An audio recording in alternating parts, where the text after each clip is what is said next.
Hello everybody, welcome back to the channel. If you're new here, we talk about all things fandom on this channel. We talk about it in a positive way. If that's something that appeals to you, you know you've come to the right place, and we're so happy to have you here today. Today is Terrifying Tuesday, and as promised, we're going to be doing our Scream 7 spoiler review, so let's jump right into it. Scream 7 has already garnered a little bit of hate, with some people disliking the motives, but that's to be expected from a Scream film. And a majority of the YouTube reviews I've seen of it have kind of leaned into this and said that the entire thing was kind of one of the worst Scream films ever. I don't know if I'd quite go that far. However, it did have its faults. It had a lot of problems we have to talk about. Then I'm going to give you my overall rating of the movie. So here we go. Alright, so the film opens up with Scott and his girlfriend Madison at Stu Macher's house, which has now become this sort of attraction. It's become this bed and breakfast, basically. This Stab franchise bed and breakfast where you can sleep in the same house as the real life Stu Macher that inspired the whole thing. And that's kind of one of those things within this film that works, because why wouldn't it be? So now, here they are, they're staying here, and of course it opens up and it kind of does the whole Scream-esque thing where they get a phone call from Ghostface. Now, the first time they get a phone call from Ghostface, of course, it's not really a real thing. But then all of a sudden the boyfriend leaves and she gets a phone call from the real Ghostface. Now, at this point, everything starts to go sort of haywire. And we saw what happened to them in the trailer, so that's sort of the thing. That one didn't really pay off as much as it could have. I kind of wish they didn't spoil it in the trailer. Now, next we go to Pine Grove. And Pine Grove is this place where Sidney Prescott has made herself a new life. She has a coffee house. She's doing fine. She's just having a blast. But we get this scene where her daughter's boyfriend is sneaking into the house. That's kind of sad, because that scene pretty much just served to make him this suspect in the whole thing. Which it worked in the first movie, but it doesn't work in this movie. It's just a rinse and repeat of something we've seen. So that one didn't pay off as well for me either. I didn't think the scene was worth it. But I did find it funny that Neve Campbell knew every beat. You know, here comes Sidney. She knows everything that's going on, and she's going to kick this boy out of the house. The next thing that happens, Sidney gets a phone call.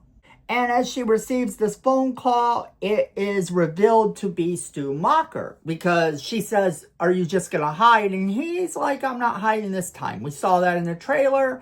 And then all of a sudden, he FaceTimes her, and it's Stu Macher. And that whole thing works so well. And he's actually at her school, actually at Tatum's school.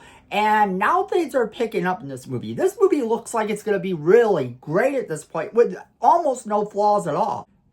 She gets to the school with the police, and Hannah and Aaron are dead. And this is kind of the thing. We only very briefly met Tatum's friends. We only very briefly at this time met her boyfriend, and now it's really getting into like this full gear, fast-paced thing.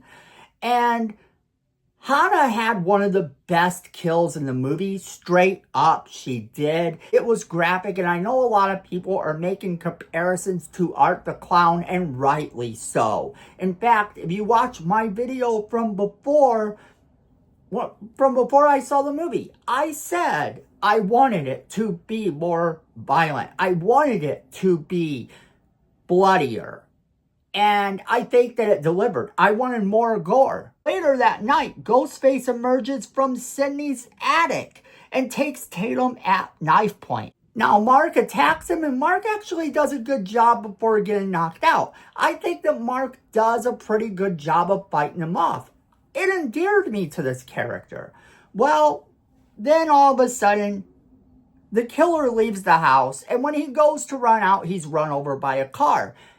And who gets out of this car but Gale Weathers and the Meeks twins. Now, the Meeks twins are featured very heavily in this movie, which is something that I think absolutely adds to this movie, because I wasn't necessarily up for them being in it unless they were going to matter, unless they were going to have a reason, and they do. Gale, however, plays kind of the same part that Sydney played in part 5. She's just not really there. She's just kind of in the background, not really doing a whole lot. Other than this particular scene, which I already knew about, everything else that you see from Gale Weathers, you saw from the trailers itself. This is what made it really cool. They find out that this killer's name is Carl Gibbs and that he's from a nearby mental institution. So Sydney and Gale try to get more information about this. They go there for this information and they meet with this guy named Marco. And Marco tells them that the guy, Carl Gibbs, was a really bad guy. He talks to them after they show him a picture of Stu Macher and says it was a recently released John Doe. And that this guy was great friends with him. Oh yeah. So now, we'd seen inside the room with all the sketches and stuff in the trailer, but one thing I noticed in that same room that I thought was really funny was that Tori Spelling's picture is on his desk or, near him and maybe on a nightstand. All I know is you get this glimpse of Tori Spelling's picture and it just instantaneously reminded me. It didn't really linger on it. That's why I'm kind of thinking it was a desk, but it could have been a nightstand. But that whole thing was funny to me because Tori Spelling in the original movie was kind of Sidney Prescott's nightmare choice to play her in a made-for-TV movie about her life. And we see that comes to pass in the next films. Tori Spelling was the first actress to play Sidney Prescott in the Stab movies. Now, Sydney decides that she's going to have this interview with Gale Weathers to try to bring Stu Macher out. The kids are supposed to stay at the house, only they don't. They end up going to the coffee house. And while they do, it's basically a way for the Meeks twins to kind of keep an eye on them, but also to bring all their friends together in one place. And this doesn't end very good because while this is going on, unbeknownst to them, Mark is ambushed and repeatedly stabbed by Ghostface. Wrapped in a plastic bag, stabbed numerous times. It is pretty violent, but there's not a lot of gore in that particular scene. I mean, it's gory, but there's not a lot of gore in it. But he definitely looks dead. Now, the interview ends because Gale is asking questions about Sydney's kids. Sydney doesn't want to answer. Now, while this whole thing is going on, of course, there's a lot of trouble going on back at this coffee house.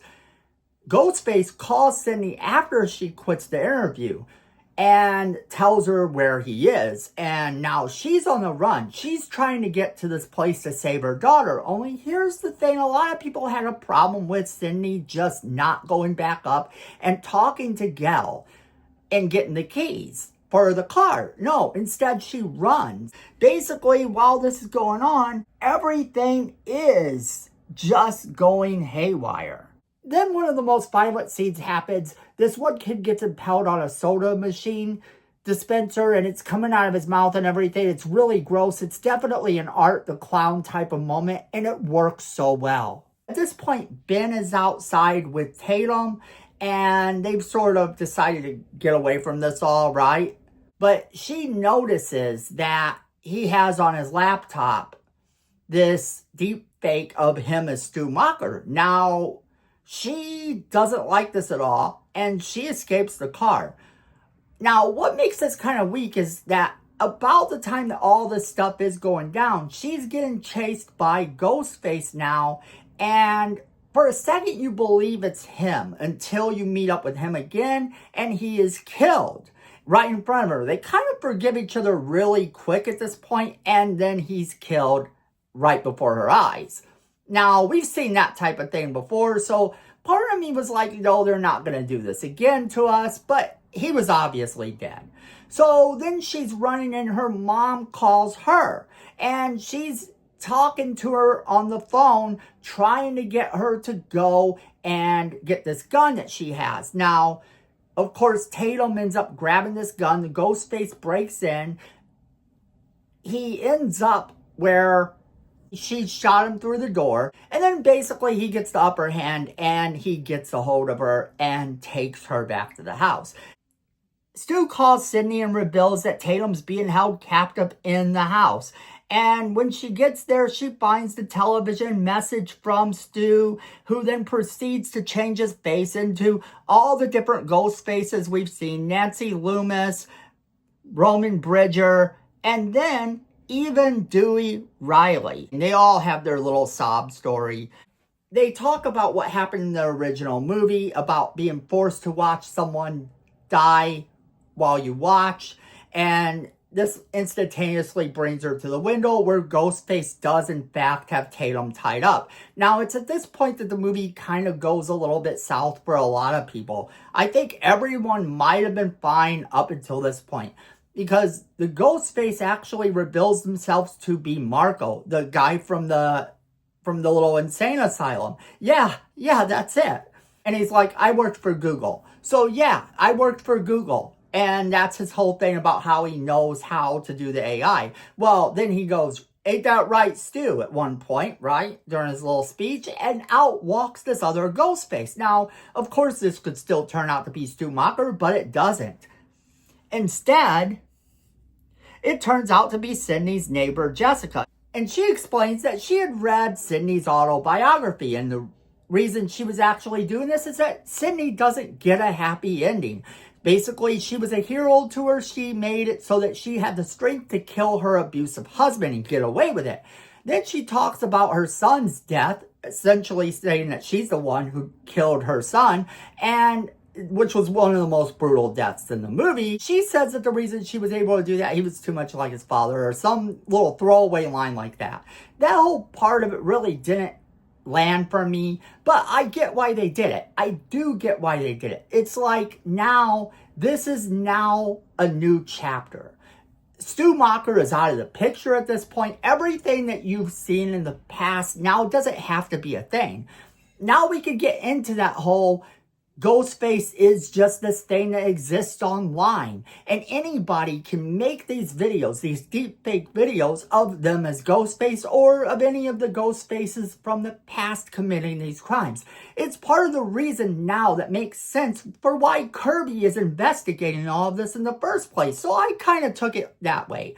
Now, in terms of what happened with Stu Macher, why at one point they even say his body was not confirmed to have been in the morgue, and the only person who could have confirmed it died 3 years ago, and all the paperwork is missing. To that, I say that's the reason they were in Woodsboro, to take care of that little chapter and everything. So I did find that to be kind of interesting. But then they sort of take these bad guys out in true Sidney fashion, and they kind of end them pretty violently. It's an okay fight scene from there. You know, for Jessica at least. For Marco, not so much. They just kind of hit him real quick and he's done.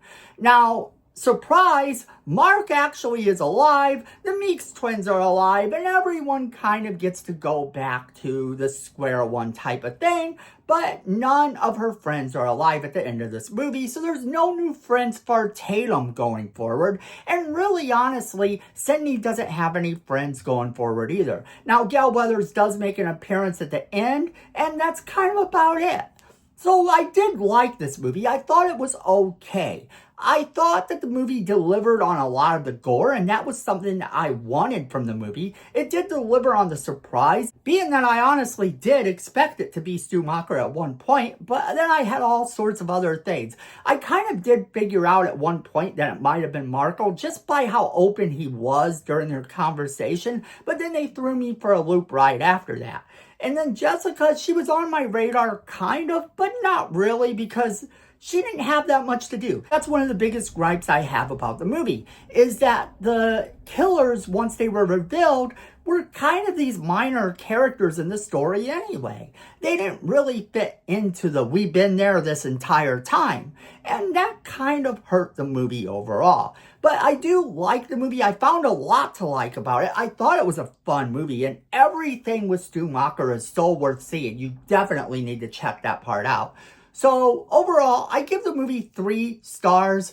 I don't think it's the best Scream movie, but it's definitely not the worst, and it is one you need to check out.